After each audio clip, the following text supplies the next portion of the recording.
Okay. We'll start the Gemara again.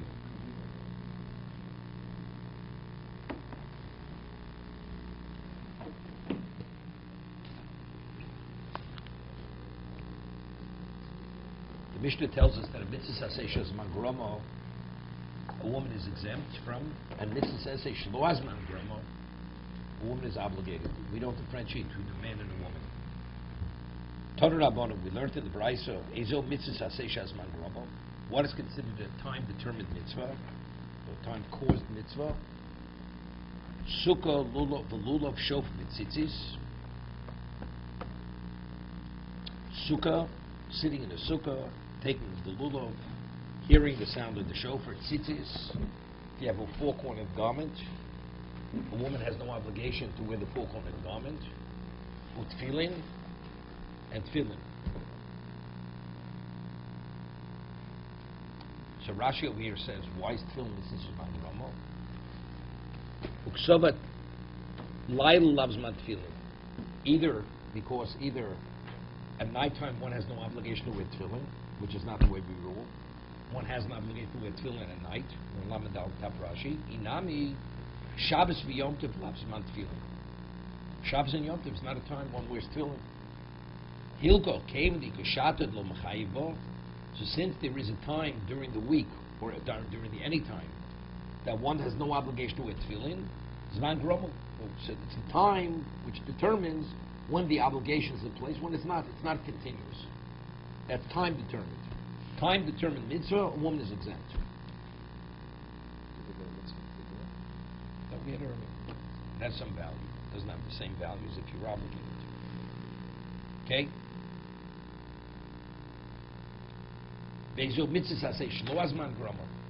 What is a mitzvah say which is not time determined? Mezuzah.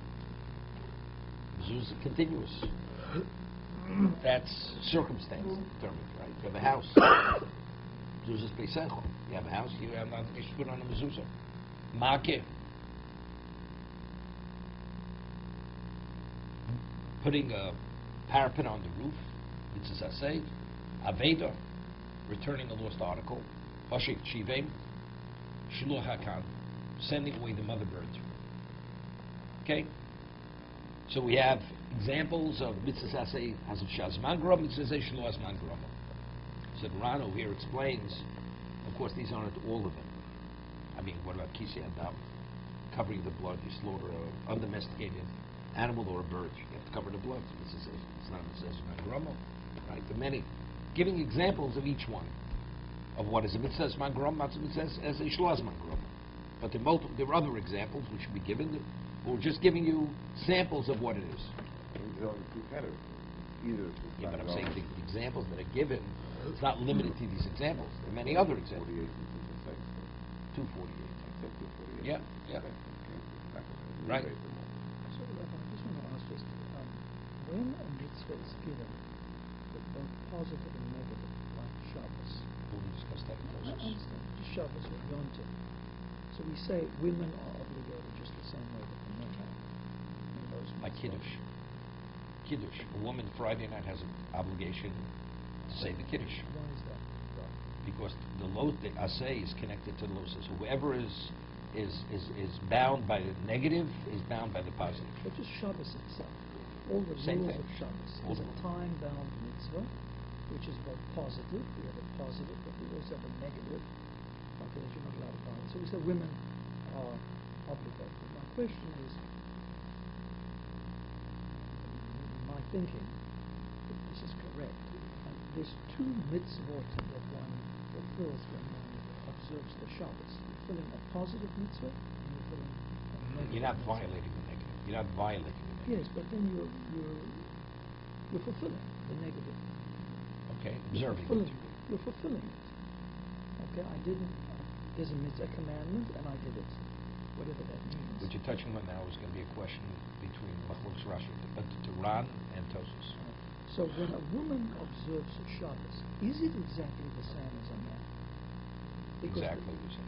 Exactly the same. Because the man is getting the credit, let's say, for the positive and the negative. Is the woman getting the credit for the positive because that is the priestess time for them. That's Or she's a only machlokus. getting- That's a machlokus. The Ran and Tosus. So it may not be the Because same. Tosus asks a question. The Gemara says, "What's the reason why one doesn't burn kochim on Yom Tov? Why doesn't one burn kochim on Yom Tov? Well, you have shem and shreifa. You have truma becomes contaminated." We'll explain the question. Let me give you an example. Explain what I'm saying, then you understand what we're talking about. If a person has shem and shreifa, it says in the Mishnah, shem and shreifa, truma becomes, you have oil that was originally extracted from olives that were truma. So the only one who could benefit from that olive oil is only a Kohen. It becomes contaminated, right? It becomes contaminated. So contaminated truma has to be burnt.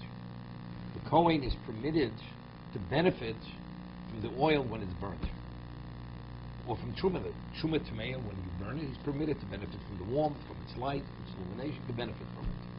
But yet it says in the Mishnah, shem and shreifa, oil that has to be burnt, you're not permitted to burn on Yom Tov. Tomorrow is a question in Shabbos, or kochim. If kochim, which are left over noser, one doesn't burn it on Yom Tov, you have to leave it over to Chol Moed to burn. Tomorrow, why do we say asay dochalos asay? There's a mitzvah shreifas kochim. There's a mitzvah to burn truma. Let asay be dochalos asay.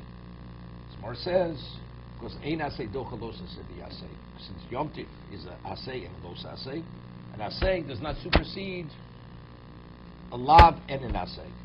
Because where do we learn the principle of when there's a conflict, one overrides the other, supersedes the other from Kalayim B'tzitzis. So there it's a solitary lav, pitted against an asay. But if you have an asay supporting the los asay, we say in asay doch los asay. That's the word answer. So Tosfos asks, but if that's the case, a woman should be permitted. Because since, see, the los asay of Shabbos is not a question. Because it carries the unbelief. Koris misses best. But Yom Tif, a woman should be permitted to burn truma on Yom Tif. Right? She should be permitted. Why she should be permitted? Because the asay of Yom Tif is Mrs. Hashem Agrama. The only thing that pertains to her is the los asay. So when we say asay docha los asay, that's Mitos's question. Later. The Ran says no. That they go hand in hand. That even though it's similar to kiddush, that since the lav and the asay always go hand in hand, when one applies is applicable, the other one's applicable. Because he makes a differentiation. For instance, he says, let's the halacha is, because Tosfos asks a question. It says, makeh, the mitzvah says, a makeh is a mitzvah asay shelo azman grama. It's not time determined. You build a house, you have to put a parapet on the roof. But there's a los asay, lososim domim v'reisecho. You should not allow blood to be shed in your home. So by not putting a parapet, you're in violation of the los asay. So what do we have to say? The reason why the woman must put the parapet because it says asay, she must put the parapet because otherwise she'll be in violation of the los asay. That's Tosfos' question. So Tosfos says no, because you could have a situation where she'll not be in violation of the los asay. How? She originally builds the house with the intent to build a makeh, and then she has a change of mind. So since when the house was built, it was the intent to put a makeh, and then subsequently she changes her mind, she's not in violation of the los asay. Lososim dami, when you create a setting where it's inevitable, somebody will die, that's when you're going to be in violation, or there's a possibility. But if initially the intent is to build it with the intent to put the parapet, although later you don't, you're not in violation of los asay, there's only a mitzvah asay. That's Tosfos' answer. Or let's say you had it, and let's say it should fall down, and you have to reconstruct it. The obligation to reconstruct is only mitzvah asay. You're not in violation of los asay if you don't reconstruct. We'll get to Tosfos. We just don't need facts. The second one I understand is there's no action because you created it with the market. But Falls down. But to be a los asay, lososim dam. Yeah, but you didn't put it because when you built it, it had a market. It's all based on building. The intent when you build. But the intent is not enough. Lososim don't create a setting where you're creating where a person blood could be shed. Right.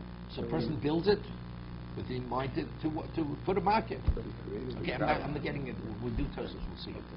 So okay, so over there, that's what he says. You could differentiate. You'll have a situation where you can have the asay without the los asay.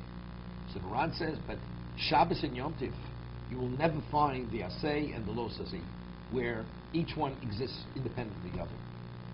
So if you cannot separate the two of them, when one applies, the other applies automatically. But if you could differentiate, one could be applicable, not the other, then we will say that the asay will not apply to the woman. Okay? So Ran argues with Tosfos. So on Yom Tiv, although the asay will have relevance to the woman as it has relevance to the man, or Shabbos. We don't differentiate. But on Makir, that's his answer. Because his answer, what do we have to do? It's Mangramo. It's not if it says Mangramo. It's a lo says no, because I have a situation where the lav is not applicable. And so now it would be, if she'd be absolved from any mitzvah say, she wouldn't have to build a parapet. But now, since it's not time determined, she does have the obligation, no less than the man has the obligation to build a parapet or to send away the mother bird. Originally, he took the bird to send it away, then he has to change his mind. He's taking the chicks with it. He's not in violation of Losika Chem Alabonim. It's only Yaseh. But since it's not time determined, she has that obligation. So a man whose parapet falls down, he's not obligated. He's not in violation of the law. The law, but this is say he has an obligation to rebuild it. Even though it would be his house that caused the death of the Torah says, person. do not build a house where you have a setting. Do not create a setting where blood can be shed. Okay. So here he originally had the parapet. So he didn't create. When he created a setting, blood would not be shed. Now subsequently, the market falls down. It's only mitzvah say. Everybody agrees. The Ran, everybody agrees to this. That's amazing. Because I would think that if I own the property, I'm continuously responsible for making sure that nobody's blood can be shed. It's my asset. I'm responsible. Nobody else is permitted to put a parapet up for me. It sounds overtly you're doing something which is causing blood to be shed. You're right. We're not saying you're not responsible, but in terms of the lososim, do not create a setting where blood will be shed. Where I'm just keeping my hands tied, so to speak. Right. Okay. Tosfos asked, the Ran asked an interesting question over here. This is a very interesting question. Why is a woman obligated in matzah? So Rashi cites over here. Where is it? Somewhere asks. We'll just go over two more lines in the Gemara. Somewhere says, "Uklolahu." Is this a principle, an ironclad principle that mitzvah sasei shazman grama, a woman is absolved every matzah, simcha hakel. Matzah is mitzvah zman grama. V'shamachtim, rejoicing on Yom Tiv, and hakel. Right, the gathering of all Klal Yisrael, women have to participate in this mitzvah. The mitzvah says shazman grama v'noshim chayovos. Now, how do we know in matzah a woman is obligated in matzah? So Rashi cites the Gemara. That's the mitzvah say. The evening of the 15th, you must eat matzah. Uzman goram lo b'tezvov b'nisan. And what's the basis for the obligation? Time, because it's the 15th. V'noshim chayovos. K'diyomim b'sochim, cites the Gemara. Noshim chayovos b'achilas matzah, dvar Torah. On a Torah level, a woman must eat matzah. Shenemar lo sochol olav chometz. Says you shall not eat chometz on Pesach. Shivas yomim tochel olav matzos. 7 days you should eat matzah. Torah is juxtaposing the mitzvah say of eating matzah to the negative commandment of not having chometz. Kol sheyeshnu bal tochel chometz yeshnu b'kum achol matzah. Whoever is commanded in the lo saseh of you're not permitted to eat chometz is obligated in the positive commandment of eating matzah. V'noshim yisnu b'bal tochel chometz. And women definitely are bound by the losas, by the negative commandment of not eating chometz. Why? The mitzvah is losas, because regarding a negative command, we don't differentiate between a man and a woman, regardless whether it's time determined or not. So over here, the Ran asks an interesting question. He asks, how do we know? The Torah says,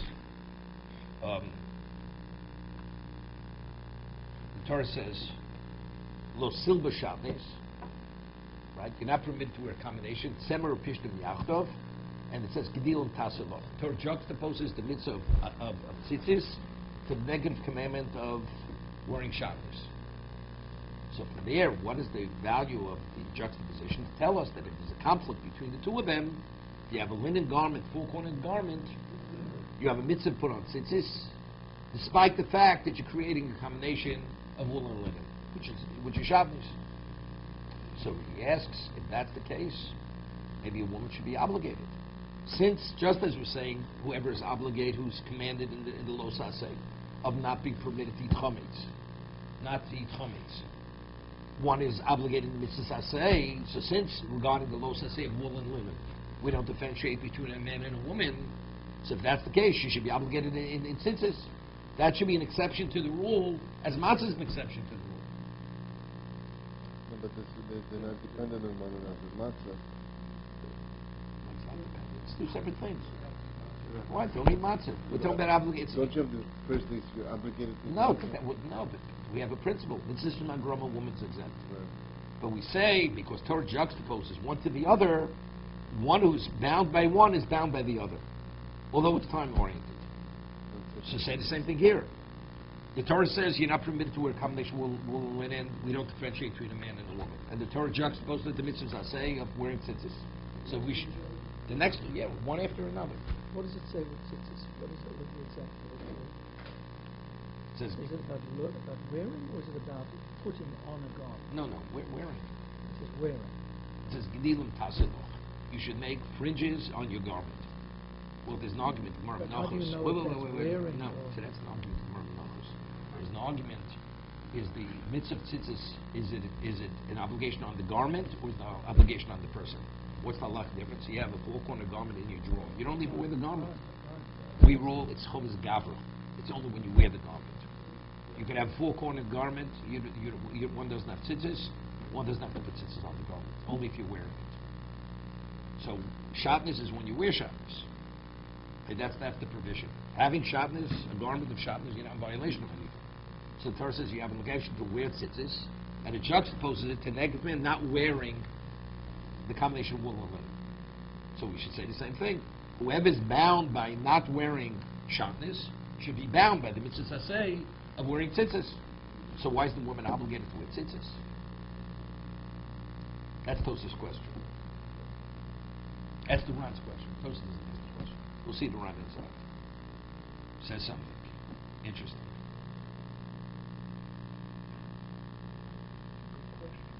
Yeah.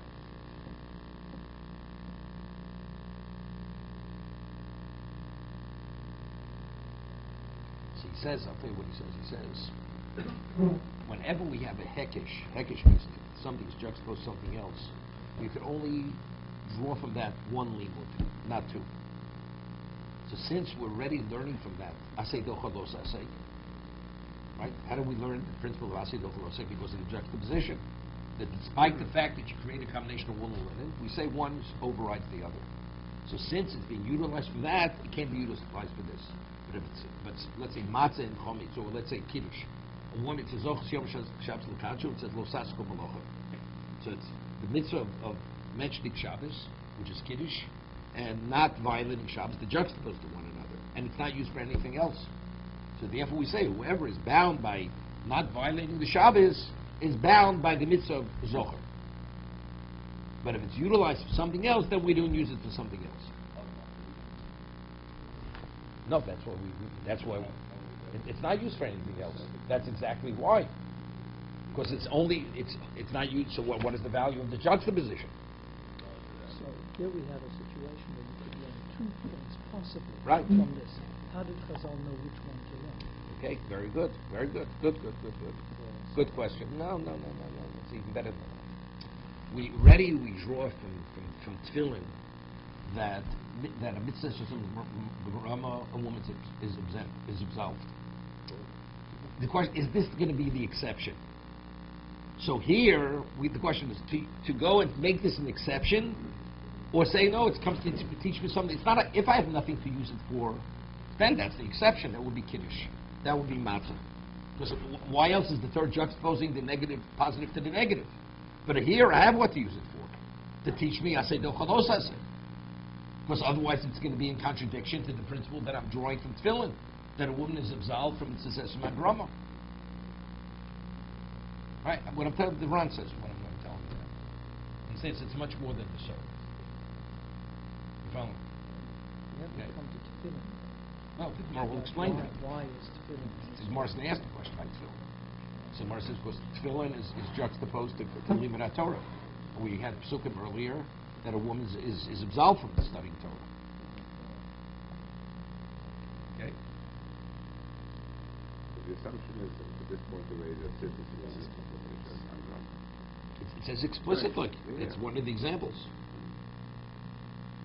in terms of the action. No, so Tosis. Juxtaposition. So the Ran Tosis is clear. This is going to first according to the opinion, the Mandi Omer, that it's Chovis Gavra, not Chovis Mono. Right? We'll see in a moment. That's why it's better to be a man. So, Torah made it. So, what? More simple.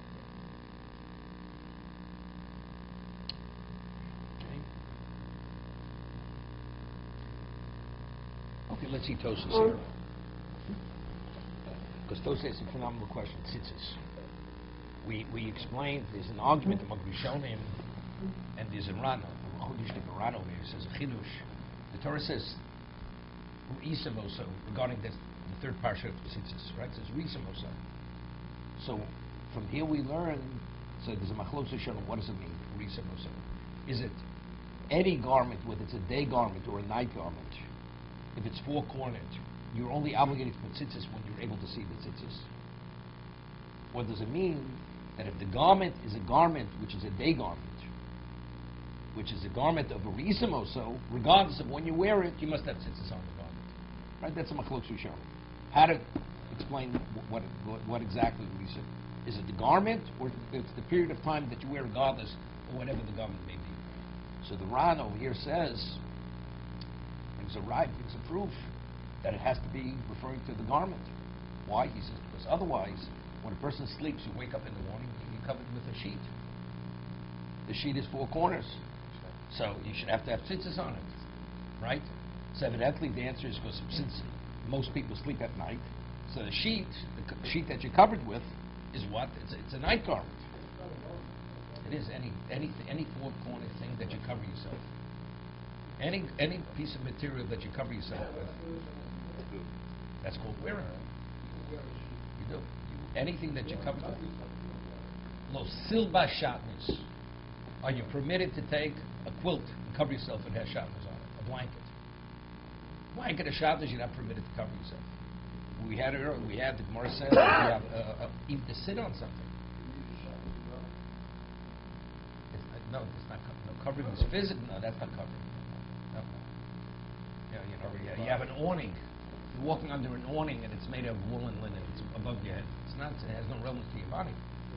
Wearing means touching your body. Everything we use in the house. You're not permitted to sit on a couch. The Gemara says in many places, a couch, even if it has multiple covers on top of it, you're not permitted. If it has shatnez, you're not permitted to sit on it. So good. The Gemara talks about that. Why? Okay. So that's the Ran says. Ran says evidently, if a person wakes after dawn, which is daytime period, you should have to have shatnez. You should have tzitzis on your sheet or whatever the covering is, because usually the coverings are a four-cornered covering, and yet we don't. So clearly, we see from there that it's the day garment and it's the night garment. It's not determined by when you wear the garment, but it's what the garment is designated for, whether it's a day garment or a night garment. So since a sheet is a night garment, covering, therefore, you have no obligation to put tzitzis. You mentioned to us once before that Vilna Gaon used to put tzitzis on the sheets. Never. I thought Never.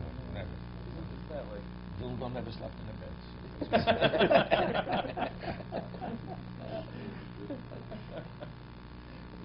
mean, that's not really proper logic for coming to the conclusion. It's that we don't put this on our sheets, so therefore we don't have to. No, it's unheard of. It's unheard of. It's unheard of. You don't. No, but anyway, he asked the question anyway. So he said, if that's the case, so a woman should be obligated in tzitzis. Because every day, which is tosis, he says differently than tosis. Because every day garment, you continuously you have an obligation, day or night, you always have to have tzitzis on it. So he says something that the Ran says differently than tosis. He says that factually it says Risa Mosaf. Even though Risa Mosaf definitely means the day garment, but it also means when you're able to see it, see the tzitzis. And since at nighttime you're not able to see the tzitzis, even the day garment at nighttime you have no obligation to put tzitzis on. That's where he parts with Tosis. He's interpreting night garment even during day not, although you can't see it. But the day garment, at night you have no obligation because factually you're not able to see the tzitzis. That's the Ram. But what made it a day garment? What? Tosa says differently. That's the reason why we're maching by slichus.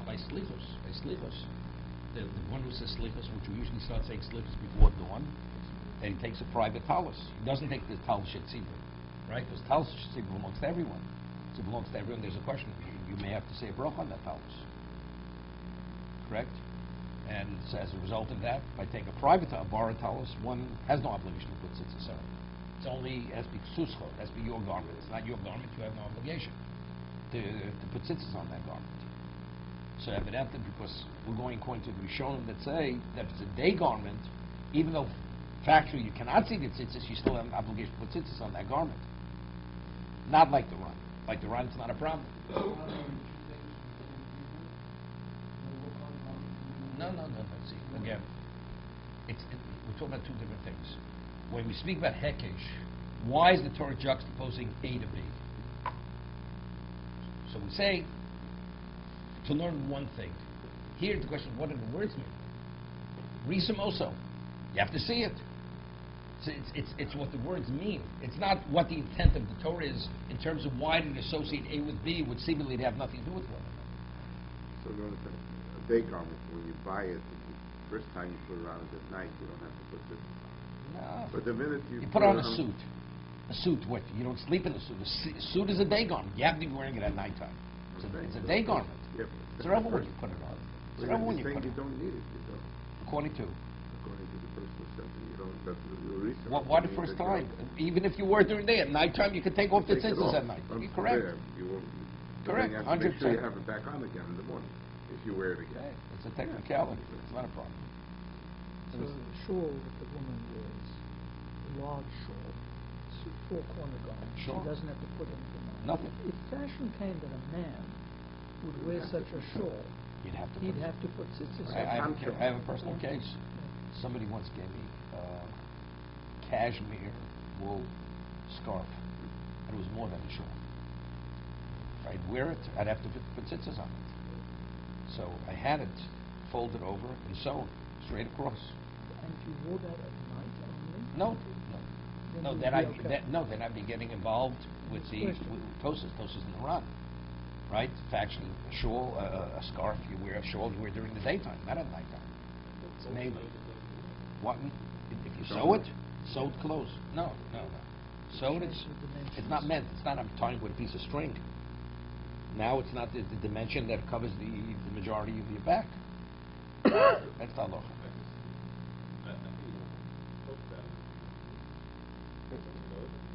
Sewing is not.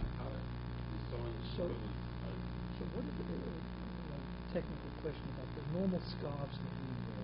There's a four-corner garment. No, but it's not large enough to cover your back. What is the size? It has to cover the majority of your back. That's why the Reform Temple Talesim don't require tzitzis. What did you say? Talisman? Because they're scarves. Scarves, yeah. When this is very out of time, the Mexican culture, we got this.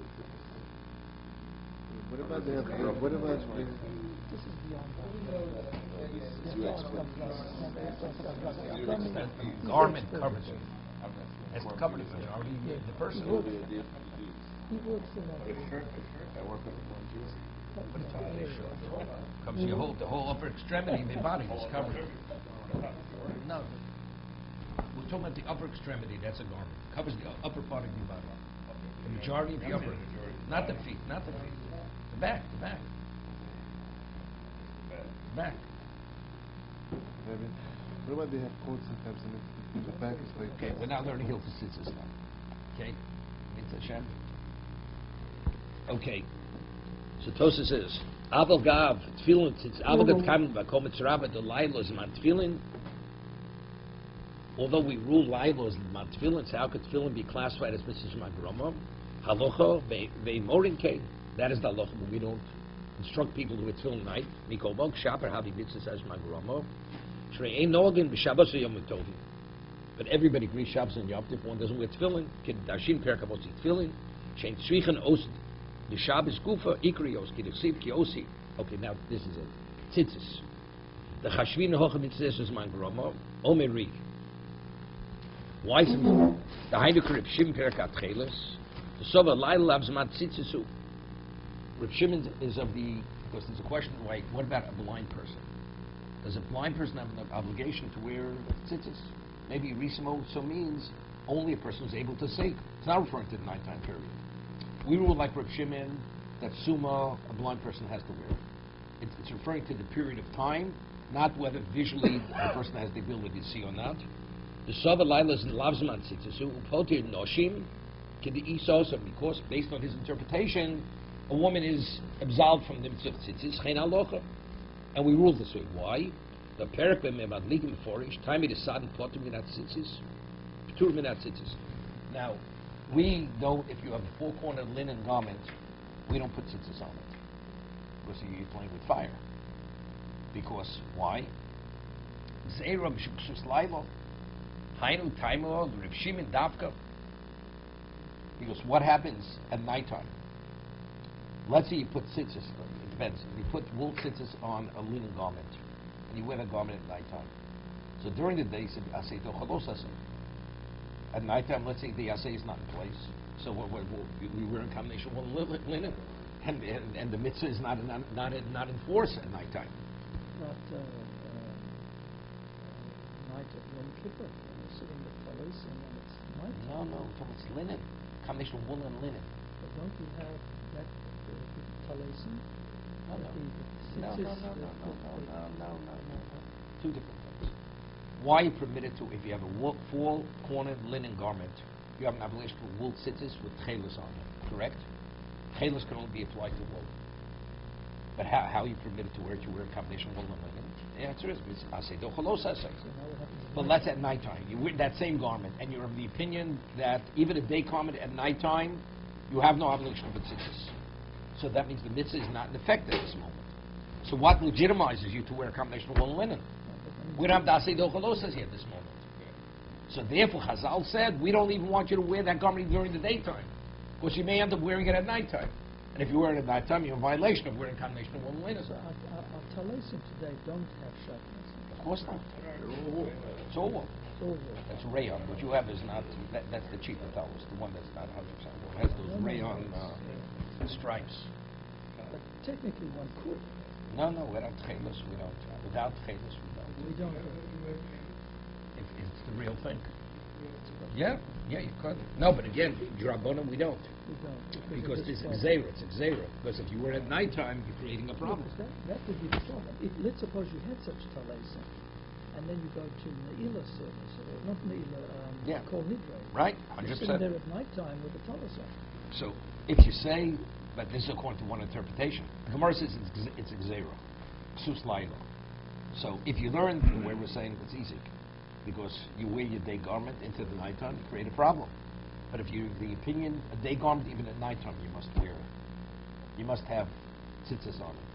So it's not a problem. Day garment's not a problem. But you may confuse it with a night garment. What happens if you do the person says, well, if I could have wool on my day garment, I'll put tzitzis on my night garment. Right? You know, it's a more difficult. Why should a person put tzitzis on a night garment if he has no obligation? You know, it's a little more far-fetched. It's more remote. The first is something which it's a problem we have to deal with. The person doesn't realize what time of the day is. Comes to nighttime, we have a problem. He's wearing shatnez at nighttime. What? I understand. They don't usually. They don't make a xer. Some use remote. I'm just saying. Okay? Va'od.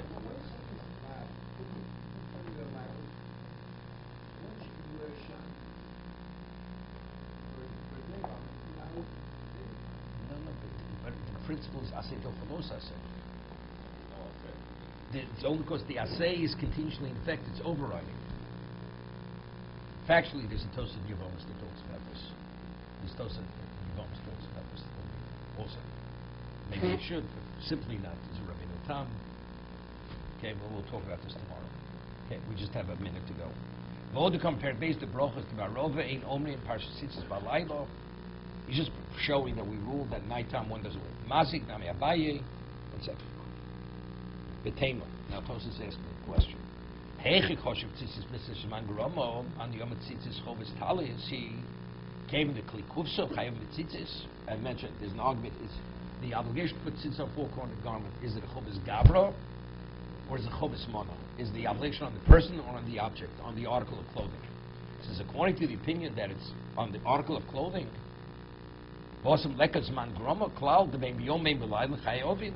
Filaman diyom good. He says filaman diyom tzitzis chovis gavra. Even according to the opinion that it's the obligations upon the individual, kosher, the night garment, even when you were during daytime, we say you're absolved. So the day garment continuously, it's in effect. The mitzvah regarding the day garment is continuously in effect.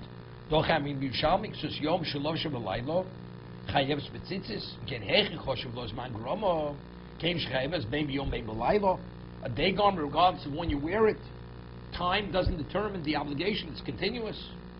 Vomeri came and Shechuyuvi totally b'mash azman goram levishoso. So the Ran here the Ran argues. The Tosafos says, although it's a continuous obligation, but what determines whether it's day or night? The time. Yeah? Came Shechuyuvi totally b'mash azman goram levishoso bayom. Yeshol lichosh azman gorama. That's still considered Zman Grama. Shezman Levishosa Gorem Achiv. What is the basis for my obligation? Because I wear it during the daytime. So it's the time the time determines why I'm wearing the garment. That's considered this is my Grama. You assigned that garment. But what determines that assignment? Right. The period of time. That's already stretching it. The Ran says simple. Risev also means literally you have to see it. That even the day garment, but factually, in addition, you have to be able to see it. At nighttime, even the day garment, you have no obligation to have tzitzis.